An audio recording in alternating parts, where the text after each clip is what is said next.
जो कुछ भी परमात्मा ने दिया है उसमें संतोष होना चाहिए।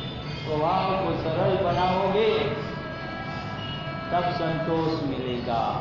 मन में किसी भी प्रकार की कुटिलता नहीं होनी चाहिए, लेकिन वो हमारे हाथों में नहीं हो। मैं आपको बता, सरल बनना ये शब्दों से नहीं बना जाता। सरलता भीतर से निकलनी चाहिए और उसके लिए प्राणायाम और ध्यान बहुत बढ़िया चीज है। न मन कुटिलाई, जब कुटिलता आ जाती है तो हमारा पतन होता है। तो कुटिलता को हमें तजना है, त्यागना है। तो कुटिलता को छोड़ना, यथा लाभ जो भी परमात्मा ने दिया है उसके लिए संतोष का परमात्मा से शुक्रिया अदा करना है। और कमाना है और लेना है ये तो ठीक है, लेकिन जो कुछ भी है उसका शुक्रिया तो पहले अदा करो।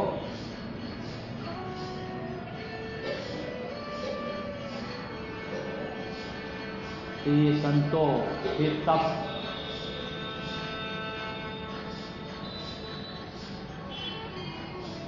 में हमें तपना चाहिए। जैसे कि आप ध्यान कर रहे हैं, आंखें बंद कर, ये आपका तप है। इसमें कई विचार तो आते होंगे, लेकिन विचार के साथ साथ परमात्मा की कृपा भी हमारे पर बरसती है और कई ऐसे भीतर से चमत्कार होने लगते हैं कि हमें दिव्य प्रकाश का अनुभव होने लगता है। दिव्य ऊर्जाएं हमें भीतर से मिलने लगती है। हमारे अशांत मन को शांत करने की शक्तियां मिलने लगती है। यही ध्यान का मकसद, यही प्राणायाम का मकसद, कि भीतर की शक्तियों को प्रकट करना है। उसी का नाम तप। और स्व का अध्ययन, ये बात बता दूं मैं आपको, दूसरों की खोजों में मत निकलो, अपने आप की खोज करो। दूसरों की खोज खूब कर लें।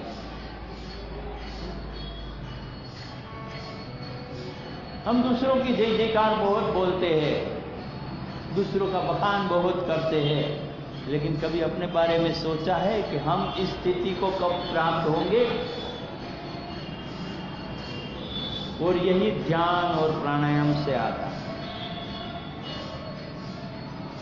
कि हम दूसरों का जय जयकार करने से पहले अपने जय जयकार करने की सोचे, अपने भीतर बदलाव लाने की सोचे। हमको मन की शक्ति देना, मन विजयी करे, दूसरों की जय से पहले खुद को जय करे। हमको मन की शक्ति देना। तो ध्यान में परमात्मा से हम क्या चाहते हैं कि हम अपने जीवन को बदलना चाहते हैं, और हम जो चाहते हैं ना वही परमात्मा हमें देता है। लेकिन कब देता है? जब हमारा पापों का क्षय होता है। और पापों का क्षय पुण्यदान करने से नहीं होता है। मैं आपको बता दूं, ये मेरे जीवन का अनुभव है। पूजा पाठ करने से पापों का क्षय नहीं होता है, हाँ पुण्य बढ़ते हैं। ये बात बता दो, पूजा पाठ करने से, दान धर्म करने से पुण्य बढ़ता है, लेकिन पापों का क्षय नहीं होता। और जब पापों का क्षय होता है तो शरीर के सारे रोग मिट जाते हैं, जीवन की सारी समस्याएं खत्म हो जाती है, परिवार में खुशहाली आ जाती है, आनंद हो जाता है, मंगल हो जाता है, संतोष का अनुभव हो जाता है।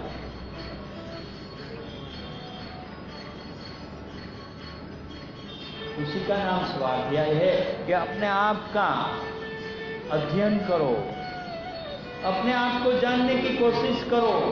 और सांसों की शक्तियों को इतनी जगा दो, ध्यान की शक्तियों की इतनी गहराई तक ले जाओ, चारों ओर दिव्य प्रकाश का अनुभव होने लगे, चारों ओर रोशनी रोशनी नजर आने लगे, चारों ओर शांति और सुख का अनुभव होने लगे। भीतर से एकदम हल्का फुल्का हो जाए हम, हमारा वजन कहाँ गया, ऐसे हल्के फुल्के हो जाएंगे कि हमें यकीन ही नहीं होगा कि हमारे भीतर इतना सारा बदलाव आ गया है क्या।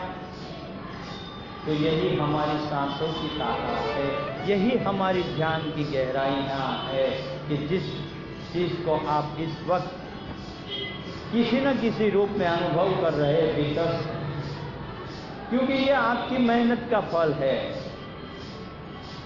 भौतिक जगत में हम जो मेहनत करते हैं उससे धन मिलता है, उससे विद्या मिलती है, लेकिन वो हमें अहंकारी बना देती है, वो हमें पाप के रास्ते पर ले जाती है।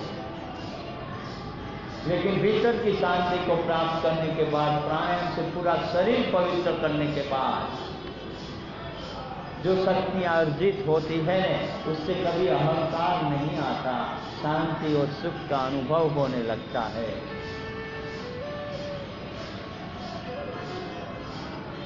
एक कवि ने बहुत बढ़िया लिखा था, जीवन की घड़ियां वृथा न खो, ओम जपो मन योग करो, ओम जपो मन योग करो, चादर न लंबी तान की तो, ओम जपो मन योग करो, ओम जपो मन योग करो, मन की गति संभालिए, योग की ओर लाइए, मन की गति संभालिए, योग की ओर जाइए।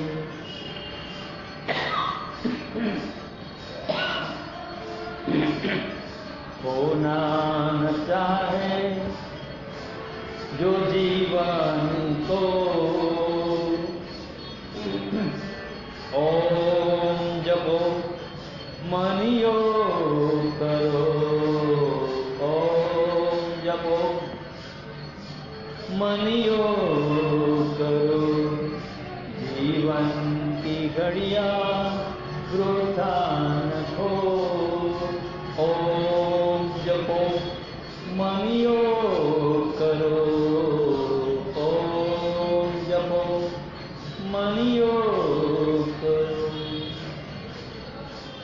तो जीवन में हम जो कुछ भी प्राप्त करना चाहते हैं तो ध्यान के द्वारा, प्राणायाम के द्वारा अपने जीवन को उच्च आदर्शमय जीवन की प्राप्ति की ओर ले जा सकते हैं। अपने सारे रोग कट जाएंगे, सारे दुख मिट जाएंगे, जीवन में जितना भी गहरा अंधकार है अज्ञान का वो सारा छट जाएगा। यदि हम चाहे तो अपने जीवन को बदल सकते हैं। हम चाहे तो मानव से महामानव और महामानव से परमात्मा की ओर आगे बढ़ने की शक्तियां प्राप्त कर सकते हैं और उस महापद तक हम पहुंच सकते हैं, उन महाशक्ति तक हम पहुंच सकते हैं और उन महाशक्तियों में हम लीन हो जाने की, एकाकार हो जाने की शक्तियां भी प्राप्त कर सकते हैं यदि हम अपने ही सांस को जानेंगे, अपने ही ध्यान की गहराई में उतरेंगे, तब सच्चा ईश्वर प्रणिधान की प्राप्ति होगी। ये यम नियम का मतलब था।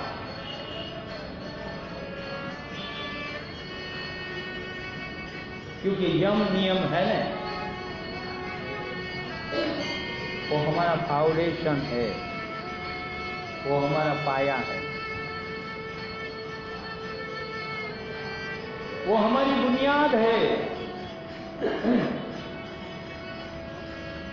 और उस बुनियाद पर हम जितनी भी बुलंदियां बनाना चाहे उतनी बुलंदियों तक हम पहुंच सकते हैं। अपनी ही ऊर्जाओं के मालिक हम हो सकते हैं। यही ज्ञान का, यही गहराइयां का मतलब है। तो आज आप लोग जो प्राप्त कर रहे हैं शनिवार के दिन, आपके जीवन का परम सौभाग्य है। हर किसी इंसान को इस स्थिति की प्राप्ति का अनुभव नहीं हो पाता, क्योंकि ऐसे कर्म हमारे होने चाहिए, हमारे पापों का क्षय होना चाहिए और हमारे पुण्य का बढ़ावा होना चाहिए। यही ज्ञान से और प्राणायाम से मिलता है। ओम गुरुर्ब्रह्मा गुरुर्विष्णु गुरुर्देवो महेश्वरा गुरुर्साक्षात् परब्रह्म तस्मै श्री गुरुवे नमः। अखंड मंडलाकार व्याप्तेन येन चराचर तत्पदर्शितं येन तस्मै श्री गुरुवे नमः। तस्मै श्री गुरुवे नमः। तस्मै श्री गुरुवे नमः।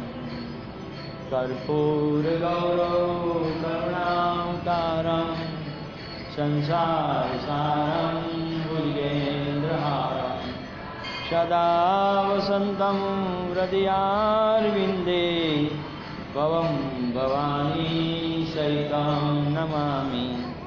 भवं भवानी सहितं नमामि। भवं भवानी सहितं नमामि। બંને હાથની હથેળી ઉપર ઘસીશું, આંખો ઉપર લગાવશું। હથેળીઓમાં આંખો ખોલીને ચહેરાને મસાજ કરતાં કરતાં હાથ હટાવશું। બંને પગ લાંબા કરી થપથપાવશું, પંજા ટકરાવશું। ડાબું પડખું કરીને હળવે હળવે બેઠા થશું। ન કોઈ જલ્દી, ન કોઈ ઉતાવળ, બિલકુલ શાંતિથી પ્રાર્થના કરશું।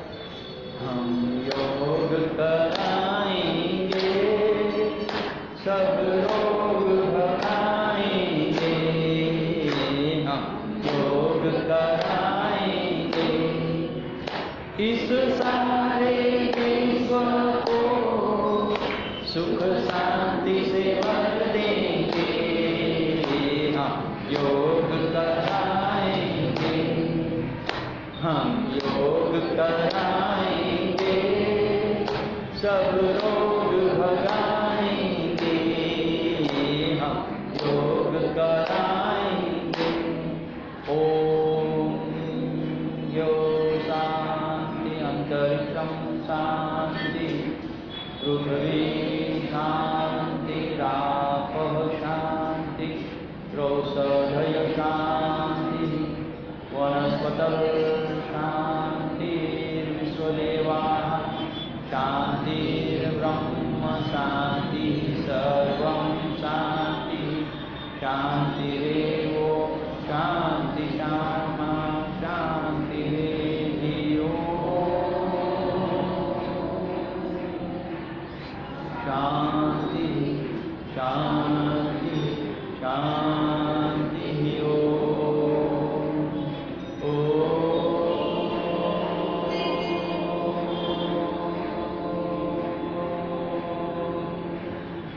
आप सर्वनी अंदर विराजमान परम कृपाळु परमात्मा ने सत सत कोटि वंदन। आपनु मंगल था, आपनु सुख था, आपनु कल्याण था, अपना द्वारा समग्र जगत નું कल्याण था। ओम ओम ओम। बधाने प्रणाम करीने छूटा पड़ीशु। ओम ओम ओम।